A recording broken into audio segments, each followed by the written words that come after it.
This farmhouse is situated on 23 acres of land and has been within Barbara's family for 3 generations. Barbara has endured years of emotional abuse, and recently her husband Charles has been physically violent. Barbara notices that Charles has been drinking excessively. He's also an avid hunter, and he has 6 loaded firearms stored in the basement. This makes Barbara concerned for her safety as well as her children. The nearest women's shelter is 151 kilometers away, but she's needed on the farm to feed and care for the animals.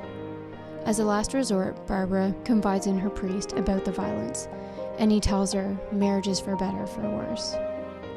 Although this case is fictional and every woman's experience of violence is unique, Barbara's situation highlights the complexity of non-urban women's experiences of intimate partner violence and the difficult decisions they are faced with. So the purpose of my research is threefold. First, to examine the alignment between non-urban women's needs and priorities and strategies developed with service providers. Second, to develop a socio-spatial understanding of safety in the non-urban context. And third, to examine how a socio-spatial understanding of safety can inform safety planning and how that can prevent intimate partner homicide in non-urban communities in Canada. Non-urban women in Canada experience higher rates of intimate partner homicide compared to those living in urban communities.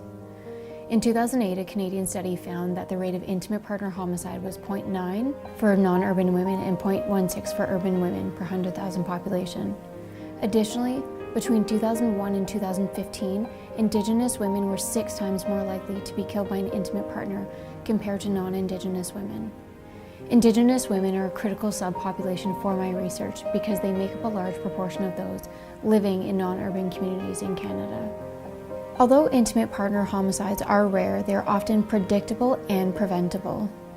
Safety planning is a critical component of domestic violence service provision that typically involves service providers working with women on an ongoing basis to develop strategies to reduce the risk of repeated and lethal violence perpetrated by a current or former intimate partner. To date, there's been limited attention to safety planning generally, but also more specifically for women living in non-urban communities.